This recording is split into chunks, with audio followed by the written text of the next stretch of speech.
72 successful missions പൂർത്തിയാക്കിയ ശേഷം DIAയിൽ നിന്ന് അഥവാ ഡിഫൻസ് ഇന്റലിജൻസ് ഏജൻസിയിൽ നിന്നും വിരമിക്കാനൊരുങ്ങുകയാണ് സ്നൈപ്പറായി ജോലി ചെയ്യുന്ന ഹെൻറി ബ്രോഗൻ. എന്നാൽ 72ാമത്തെയും അവസാനത്തെയും അസൈൻമെന്റിന് ശേഷം അവന് ഒരുപാട് വെല്ലുവിളികൾ നേരിടേണ്ടി വരികയാണ്. അവനെ വകവരുത്താനായി ജെമിനി അവന്റെ പിറകെ കൂടുകയാണ്. അവസാനം അവൻ ആ സത്യം മനസ്സിലാക്കുന്നു. അവനെ കൊല്ലാൻ ശ്രമിക്കുന്നത് അവന്റെ തന്നെ ചെറുപ്പമാണെന്ന്. ഹായ് മുത്തുമണീസ്. വിൽ സ്മിത്ത് നായകനായി 2019 പുറത്തിറങ്ങിയ സയൻസ് ഫിക്ഷൻ ആക്ഷൻ ചിത്രമായ ജെമിനി മാന്റെ കഥയാണ് ഞാൻ ഇന്ന് പറയാൻ പോകുന്നത്. അപ്പോ നമ്മുടെ ചാനൽ ഇതുവരെയും സബ്സ്ക്രൈബ് ചെയ്യാത്തിട്ടുണ്ടെങ്കിൽ സബ്സ്ക്രൈബ് ചെയ്യുന്ന കാര്യം ഒന്ന് പരിഗണിക്കട്ടോ. പിന്നെ ആരാണ് ഈ ജെമിനി? എന്തിനാണ് അവൻ ഹെൻറിയെ കൊല്ലാൻ ശ്രമിക്കുന്നത്? ആകാംക്ഷയുണ്ടോ? എങ്കിൽ സമയം കളയാതെ നമുക്ക് കഥയിലിട്ട് കിടക്കാം. സോ വെൽക്കം ബാക്ക് ടു കഥ ഇതുവരെ.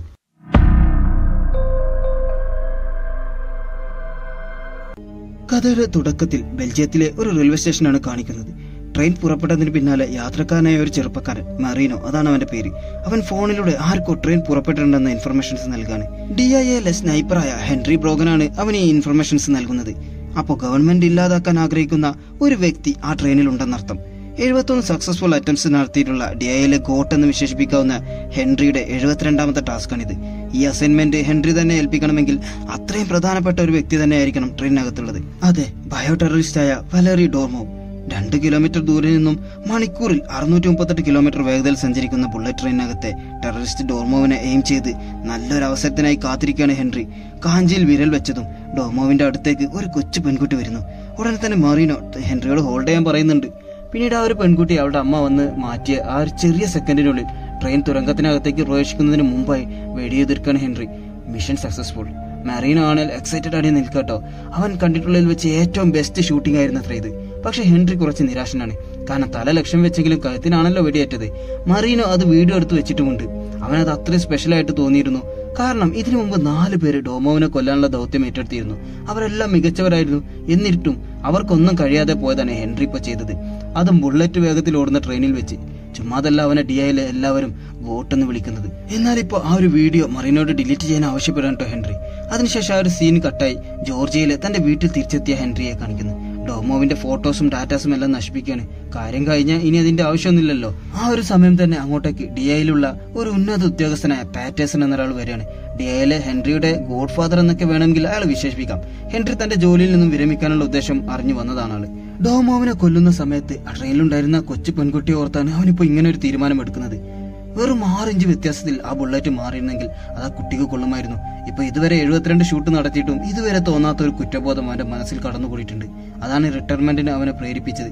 അതുകൊണ്ട് എതിരൊന്നും പറയാതെ സമാധാനത്തോടെ റിസൈൻ ചെയ്യാൻ അനുവദിക്കണമെന്ന് പാറ്റേഴ്സനോട് ആവശ്യപ്പെടാണ് ഹെൻറി. അതിനുശേഷം ബോട്ടുകളൊക്കെ റെന്റിന് കൊടുക്കുന്ന ഒരു സ്ഥലത്താണ് കാണിക്കുന്നത് കേട്ടോ. അവിടെ കൗണ്ടറിലിരിക്കുന്ന പെണ്ണിനോട് മുമ്പ് ഇവിടെ ഉണ്ടായിരുന്ന ജെറി എവിടെയെന്നൊക്കെ ഹെൻറി ചോദിക്കുന്നുണ്ട്. ഇപ്പൊ അവള് പറയാണ്, ജെറി റിസൈൻ ചെയ്തു, ഇനി മുതൽ എനിക്കാണ് ഡ്യൂട്ടി, എന്റെ പേര് ഡാനി എന്നാണ്. ഇപ്പൊ അവള് ബോട്ട് എടുത്തിട്ട് എന്താണ് പരിപാടി എന്നൊക്കെ ചോദിച്ചറിയാട്ടോ. വെറുതെ ചുമ്മാ ഫിഷിങ്ങിനാണെന്ന് ഹെൻറി മറുപടി കൊടുത്തത്. ഇതിനിടയിൽ ഒരു തേനീച്ച അവനെ ശല്യപ്പെടുത്തുന്നുണ്ട്. ഒറ്റയടിക്ക് അതിനങ്ങ് തീർത്ത് കളയാണ് ഹെൻറി. കാരണം തേനീച്ചകൾ അവൻ അലർജിയാണ്. അങ്ങനെ ഇപ്പൊ അവനൊരു സ്പീഡ് ബോട്ട് എടുത്തിട്ട് ഉൾക്കടലിൽ നങ്കൂരം വിട്ടുള്ള ഒരു പ്രൈവറ്റ് ബോട്ടിന്റെ അടുത്തേക്ക് പോവാണ്. അതിനകത്ത് മുമ്പ് അവന്റെ കൂടെ മറൈൻ ഫോഴ്സിൽ പ്രവർത്തിച്ചിരുന്ന ജാക്ക് എന്നൊരാളാണ്. മറൈൻ ഫോഴ്സിലെ അവന്റെ ഏറ്റവും അടുത്ത സുഹൃത്തുക്കളിൽ ഒരാളാണ് ഈ ജാക്ക്. ജാക്ക് വിളിപ്പിച്ചിട്ടാണ് ഹെൻറി ഇപ്പോൾ ഇവിടേക്ക് വന്നിട്ടുള്ളത്. ഈ നടുക്കടലിൽ വെച്ച് രഹസ്യമായി ഇങ്ങനെ ഒരു മീറ്റിംഗ് നടത്തണമെങ്കിൽ അത്രയേറെ ഗൗരവമുള്ള ഒരു വിഷയമായിരിക്കുമല്ലോ അതല്ലേ? തീർച്ചയായിട്ടും വലേറി ഡോർമോവിന്റെ മരണവുമായി ബന്ധപ്പെട്ടുള്ളതാണ് ചർച്ച. ഇപ്പോഴാണ് ഞാൻ ഞെട്ടിക്കുന്ന ചില സത്യങ്ങൾ ഹെൻറി മനസ്സിലാക്കുന്നത്. അവൻ കരുതിയ പോലെ ഡോമോ ഒരു ടെററിസ്റ്റ് ആയിരുന്നില്ല കേട്ടോ. 30 വർഷമായി US ജോലി ചെയ്യുന്ന ഒരു ബയോ സയന്റിസ്റ്റ് ആയിരുന്നു. DIAയിൽ തന്നെയുള്ളവരാണ് ഡാറ്റ മാറ്റിവെച്ച് കബളിപ്പിച്ചുകൊണ്ട് അവനെ കൊണ്ട് ഇത് ചെയ്യിച്ചത്. ജാക്കിന് ഇതൊക്കെ എങ്ങനെ അറിയാമെന്നായി ഹെൻറിയുടെ സംശയം. കാരണം ആളിപ്പോ വിരമിച്ച് സ്വസ്ഥമായി ജീവിക്കുകയാണല്ലോ. അപ്പൊ പിന്നെ എങ്ങനെ? ജാക്കിന്റെ ഒരു സുഹൃത്ത് അവരുടെ കൂട്ടത്തിലുണ്ട്. അയാൾ നൽകിയ വിവരങ്ങളാണ്. അങ്ങനെയെങ്കിൽ ആളുമായിട്ട് നേരിട്ട് സംസാരിക്കണമെന്ന് ആവശ്യപ്പെടാണ് ഹെൻറി. ഈ ഒരു സമയം ആകാശത്ത് ഒരു തിളക്കം ഹെൻറിയുടെ ശ്രദ്ധയിൽപ്പെടാൻ കേട്ടോ.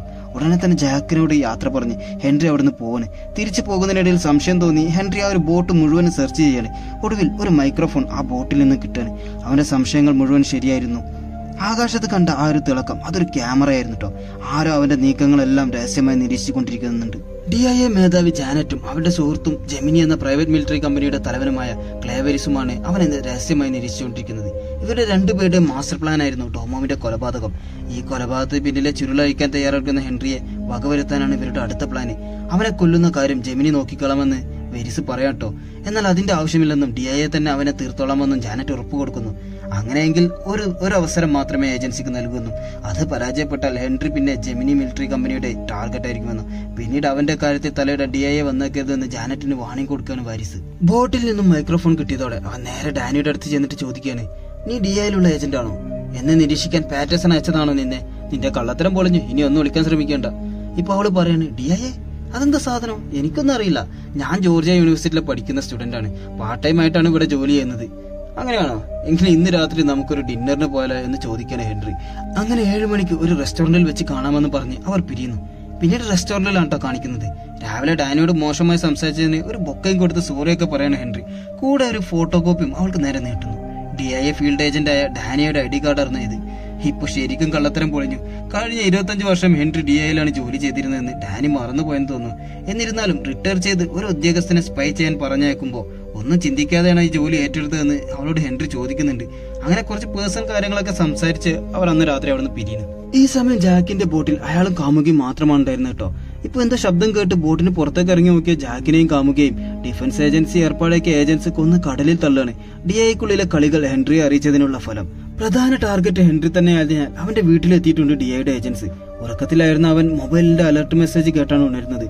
തന്നെ തീർക്കാൻ DIA ഏജൻസി പുറത്തെത്തിയിട്ടുണ്ടെന്ന് മനസ്സിലാക്കിയ ഹെൻറി ബെഡ്റൂമിനകത്ത് തന്നെയുള്ള ബേസ്മെന്റിലേക്ക് ഇറങ്ങി ചെന്നിട്ട് അത്യാവശ്യം വേണ്ട ആയുധങ്ങളൊക്കെ കയ്യിൽ കരുതാണ്. എന്നിട്ട് അവൻ ജാക്കിനെ ഫോൺ വിളിക്കാട്ടോ. അവൻ കൊല്ലപ്പെട്ടത് അറിയാതെ തന്നെ. ഇപ്പൊ ജാക്കിനെ ലൈനിൽ കിട്ടാത്തതുകൊണ്ട് മരീനോയെ വിളിക്കാണ്. എന്നിട്ട് അലർട്ടായിരിക്കാൻ അവനോടും പറയുന്നുണ്ട് സ്വന്തം വീട്ടിലേക്കോ കാമുയുടെ വീട്ടിലേക്കോ പോകരുതെന്നും ബസ് സ്റ്റാൻഡിൽ പോയിട്ട് ക്യാഷ് കൊടുത്തിട്ട് ടിക്കറ്റ് വാങ്ങിച്ച് തൽക്കാലത്തേക്ക് അങ്ങോട്ടും മാറി നിൽക്കാനും പറയാണ്. പിന്നെ DIAയിലേക്ക് ആരെയും കോൺടാക്ട് ചെയ്തെന്ന് പ്രത്യേകം ഹെൻറി അവനോട് മുന്നറിയിപ്പ് നൽകുന്നുണ്ട്. എന്നാൽ അപ്പോഴേക്കും DIAയുടെ ഏജൻസി മറീനോയെ തേടി എത്തിയിരുന്നു. അപ്പോൾ തന്നെ ആളും ക്ലോസ്. ഇനി ഇവിടെ തന്നെ നിന്നാൽ അപകടമാണെന്ന് തിരിച്ചറിഞ്ഞ ഹെൻറി ബേസ്മെന്റിലൂടെ തന്നെ പുറത്തിറങ്ങാണ്. അവൻ കാത്തിരിക്കുന്ന ഏജൻസി ഒട്ടും പ്രതീക്ഷിക്കാത്ത ഒരു എക്സിറ്റ് ആയതിനാൽ അവരെ നിഷ്പ്രയാസം തീർക്കാൻ അവന് സാധിച്ചു. ശേഷം അവൻ നേരെ പോയത് ഡാനിയുടെ വീട്ടിലേക്കാണ്. തന്നെ കൊല്ലാൻ വീട്ടിൽ ഏജൻസി വന്ന ഈ ഒരു നേരം ഡാനി ഉറക്കത്തിലായതിനാൽ അവൾ ഇത് അറിഞ്ഞിട്ടുണ്ടാവില്ലെന്ന് വ്യക്തം. അതിനാൽ ഉറപ്പായിട്ടും അടുത്ത ടാർഗറ്റ് അവളായിരിക്കുമെന്ന് ഹെൻറി അവളെ അറിയിക്കുകയാണ്. ഏത് ബോട്ടാണോ കൂടുതൽ സ്പീഡിൽ പോകുന്നത് അതെടുത്ത് ഉടനെ തന്നെ ഇവിടെ നിന്ന് രക്ഷപ്പെടണമെന്ന് ഹെൻറി പറയാണ്. അത് പ്രകാരം ഓഫീസിൽ നിന്നും ബോട്ടിന്റെ കീ എടുക്കാൻ പോയ ഡാനിയെ ഇപ്പോൾ ഒരുത്തൻ ഗൺ പോയിന്റിൽ നിർത്തുകയാണ്. അതിനർത്ഥം ഏജൻസ് അപ്പോഴേക്ക് ഇവിടെ എത്തിയിട്ടുണ്ടെന്നാണ്. പിന്നീട് ഡാനിയും ആ ഒരു ഏജന്റും തമ്മിൽ പൊരിഞ്ഞടിയാട്ടോ. അങ്ങനെ അവളെ അടിച്ചു വീഴ്ത്തിയിട്ട് ഹെൻറി എവിടെയെന്ന് ചോദിക്കാണ് ആ ഒരു ഏജന്റ്. ഇപ്പൊ പറയുന്നോ അത് 5 മിനിറ്റ് കഴിഞ്ഞ് പല്ലില്ലാതെ പറയണോ? അവന്റെ ആ വിരട്ടലൊന്നും ഇവിടെ ഡാനിന്റെ അടുത്ത് ചെലവാകില്ല കേട്ടോ. അവൾ DIAയിലെ ഒരു ഏജന്റ് ആണെന്നും അവനെ പോലെ വെൽ ട്രെയിൻഡ് ആണെന്നും അവൻ മറന്നിട്ടാണോ എന്തോ. ഇപ്പൊ അവള് തിരിച്ചു ചോദിക്കാണ്, നിന്നെ ഇങ്ങോട്ട് അയച്ചതാരടാ? ഇപ്പൊ പറയുന്ന അത് 5 മിനിറ്റ് കഴിഞ്ഞിട്ട് പല്ലില്ലാതെ പറയണോ? അപ്പോഴേക്ക് പുറത്തുണ്ടായിരുന്ന ഏജൻസിനെ എല്ലാം തീർത്തിട്ട് ഹെൻറി അങ്ങോട്ടേക്ക് വരാട്ടോ. ഇതെല്ലാം DIAയുടെ ഹെഡ് ജാനറ്റിന്റെ പണിയാണെന്ന് ഡാനി ഇപ്പൊ ഹെൻറി അറിയിക്കുന്നു.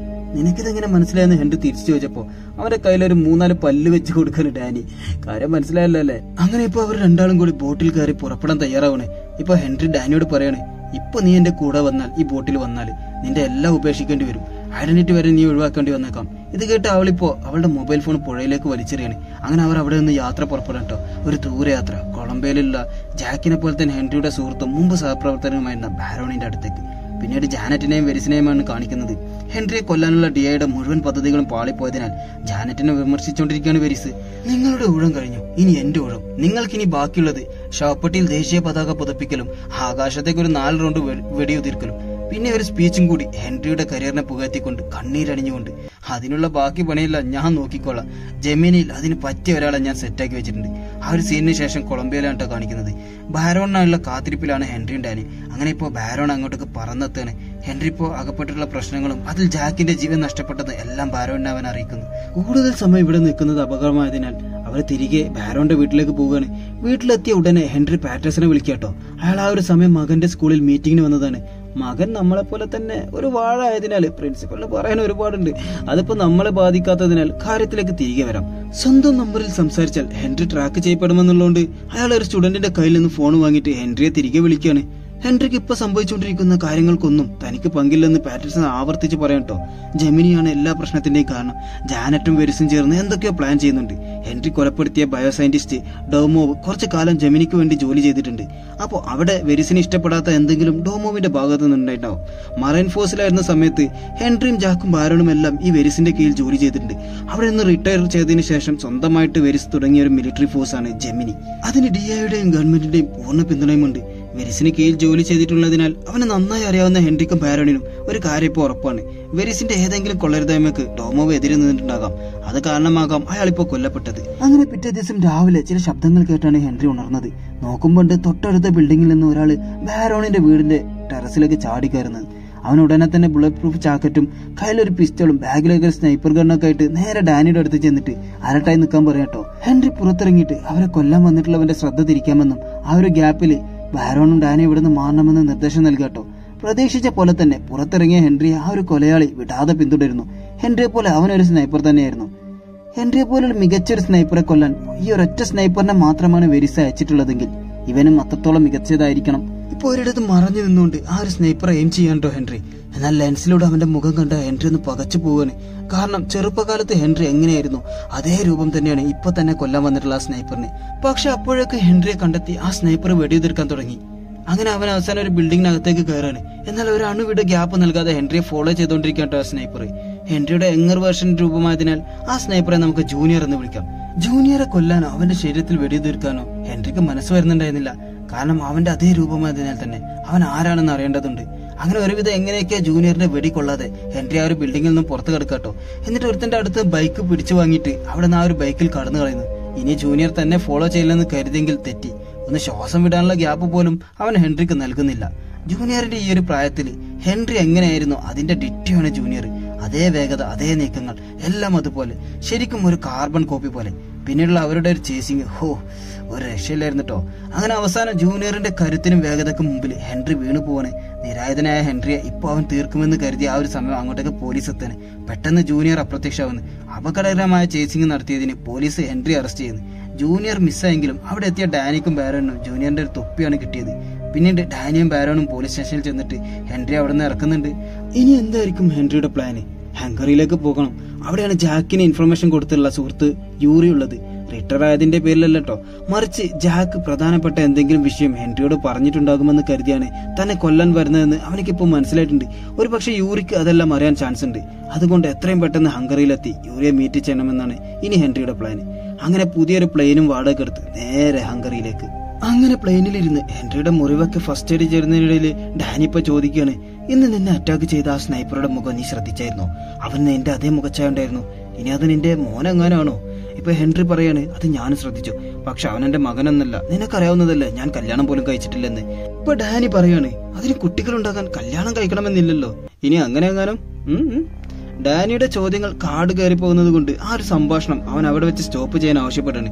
ഇതേസമയം ഹെൻറിയെ കൊല്ലാനുള്ള ശ്രമം മാറ്റിവെച്ച് ജൂനിയർ കൊളംബോയിൽ നിന്ന് തിരികെ ജോർജിയയിൽ വെരിസിന്റെ വീട്ടിലെത്തിയിട്ടുണ്ട്. ജൂനിയറും അവിടെ വെരിസിന്റെ വീട്ടിൽ തന്നെയാണ് താമസം. ഇപ്പോൾ എന്തുകൊണ്ടാണ് അവൻ തിരികെ വന്നതെന്നുള്ളത് വെരിസിനെ എക്സ്പ്ലെയിൻ ചെയ്ത് കൊടുക്കാണ്.